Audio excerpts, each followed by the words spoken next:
அமெரிக்காவில் பார்த்தீங்கன்னா ஒரு அமெரிக்க கவர்மெண்ட்டுக்கு ஒரு பிளாக் டே அப்படின்னு சொல்லல. ட்ரம்ப்போட ஆதரவாளர் ரொம்ப க்ளோஸா இருக்காரு. அவரே ஒருத்தர் வந்து ஷூட் பண்ணிருக்காங்க. அவரை 3000 பேர் இருந்த ஒரு யூனிவர்சிட்டியில அவ்வளோ ஸ்டூடெண்ட்ஸ் இருக்காங்க. அவ்வளோ ஸ்டூடெண்ட்ஸ் பார்க்க வந்திருக்காங்க. கவர்மெண்ட்டும் சரி, போலீஸும் சரி, ட்ரம்ப்பும் சரி, ரொம்ப க்ளோஸான ஒருத்தர் அவரை பிடிக்காம விட மாட்டோம் அப்படின்னு சபதம் எடுக்கிற அளவுக்கு பேசியிருக்காங்க.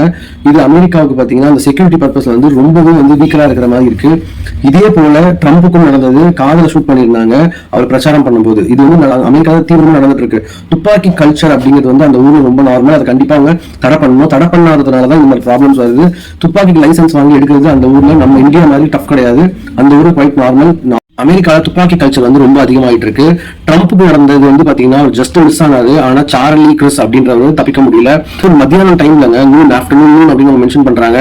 600 அடிக்கு அந்த பக்கத்துல இருந்து ஒரு கன் ஷாட் நடந்திருக்கு. இது வந்து கண்டிப்பா வந்து எந்த கவர்மெண்டா இருந்தாலும் சரிங்க, யாரா இருந்தாலும் சரி, டெரரிஸ்ட்ல வயலன்ஸ் ஆக்டிவிட்டிஸ் வந்து சப்போர்ட் பண்ணவே கூடாது.